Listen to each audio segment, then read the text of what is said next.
Hello everybody, welcome to the video. Today marks 1 year of me living alone in Seattle. And honestly, as much as I wanted to be a YouTuber this year and last year, a lot of the most memorable things that have happened to me or that I've done this year were just not caught on film.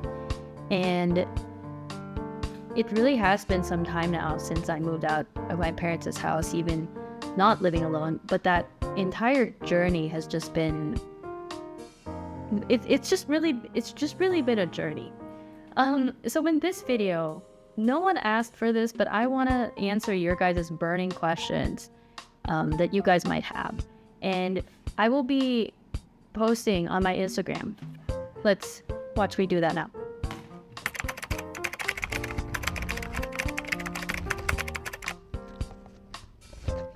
Now we have our post.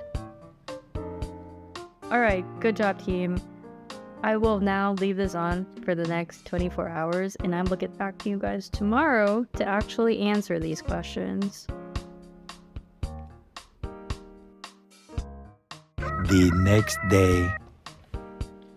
Hey everybody, we're back and we are here to film the actual Q&A portion of the Q&A.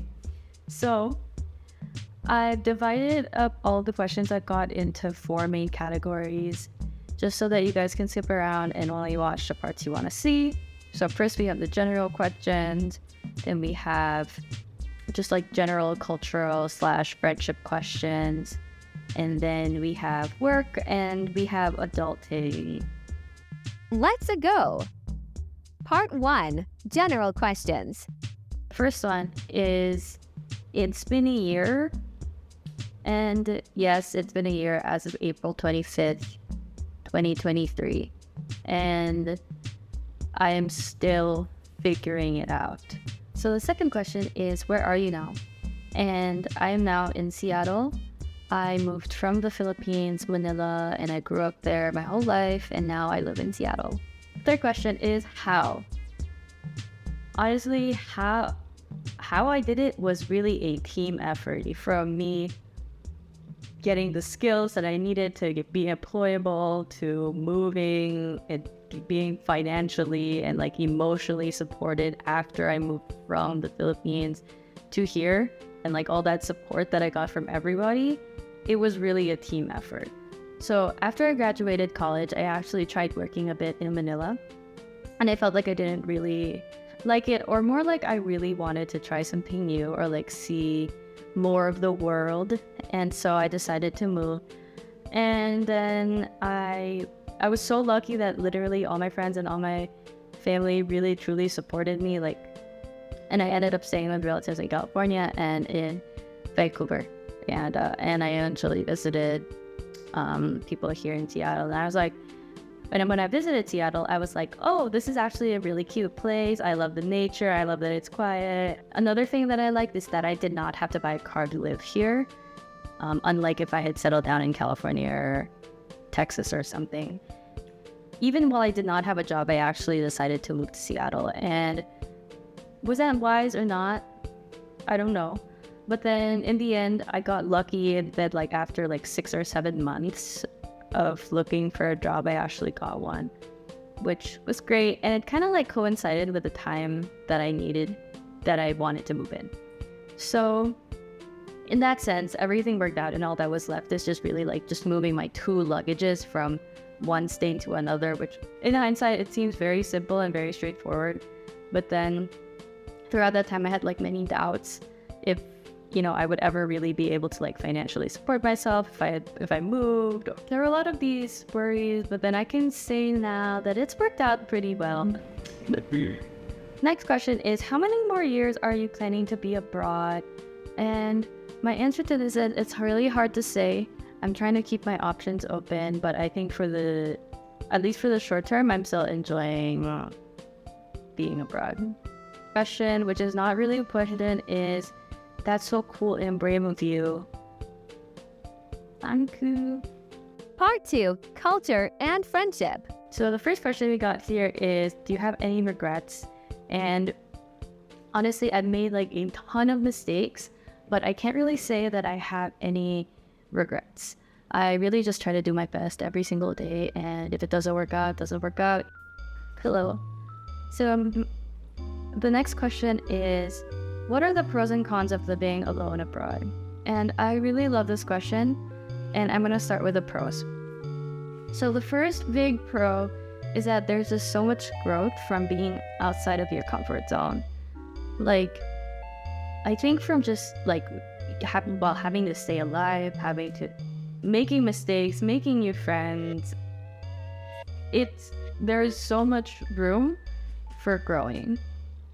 And I'm still doing it every single day.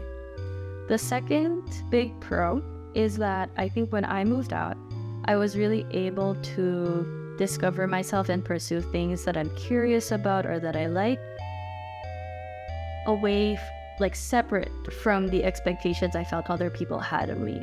And this one might include just how I would act, what I would pursue.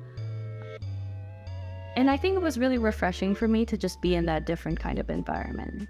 And so the third pro is that I have met so many amazing people that are so different from me and with like wildly different backgrounds. And I think that meeting new people and also having different new experiences has just enriched my perspective of how I see things in the world. So that's great. So what are the cons? Okay, so I actually work remote, so sometimes it can get lonely out here. Living alone is something I'm not actually used to. Like, I've always lived with my family, there's always people who I could talk to all the time. It's not easy to transition out of that.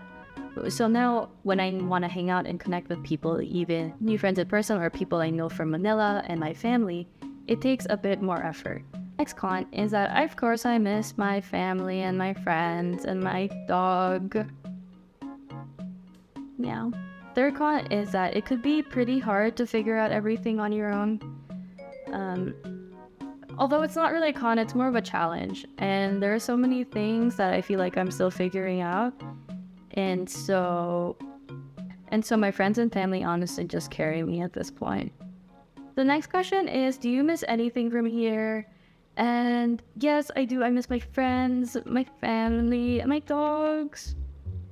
So next question is, how is it making friends in a new city? And do you have any tips on making friends? So making friends in a new city is not hard, but it requires effort.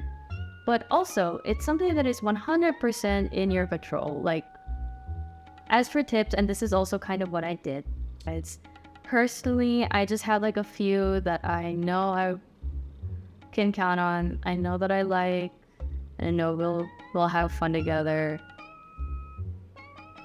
And then the second tip would be to position yourself, like especially if you're starting from nothing. What I did, I made a few of my friends through going to yoga groups where you can interact with other people, already puts you in a better spot. And tip number 3 is that when you're looking for friends, you can kind of send out this energy of like, I'm looking for friends energy.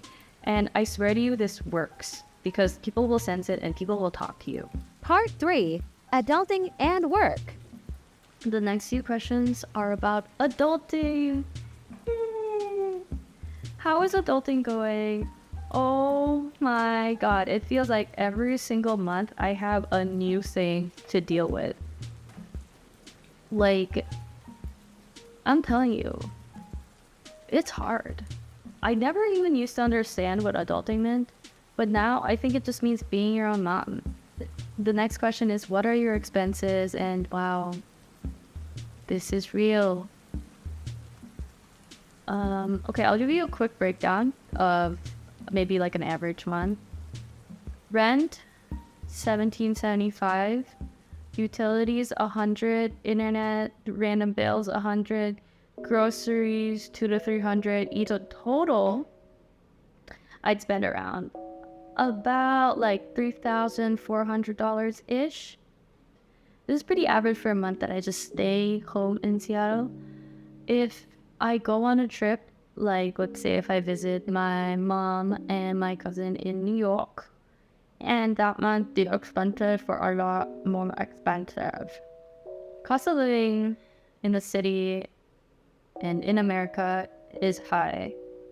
The next question is, I'd love a favorite lazy recipe. And this is so cute. And honestly, it could be like its own video.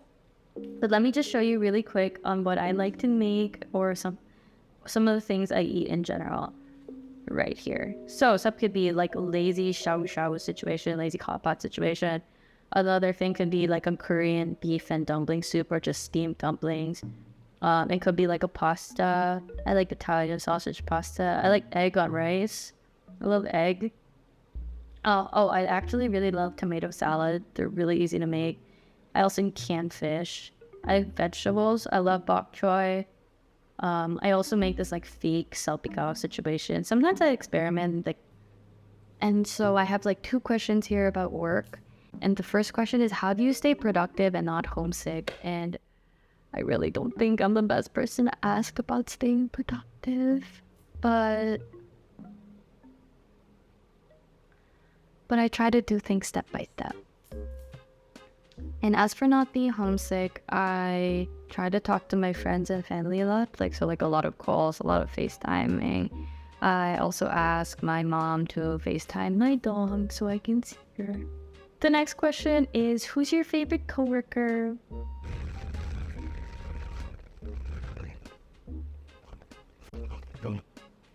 So one friend says, Sama ako, haha.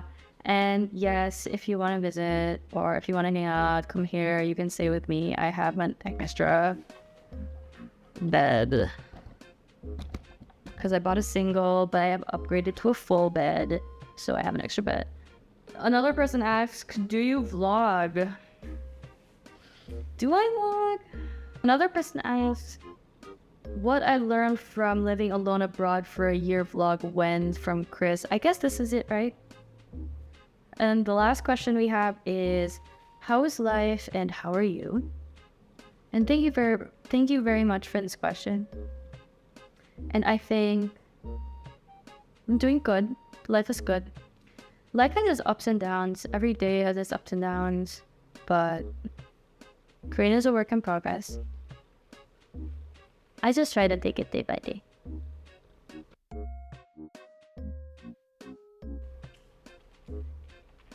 Thank you for watching. Thank you for watching. Let me know if there's anything else you're curious about or any other content you'd like to be interested in seeing. Bye.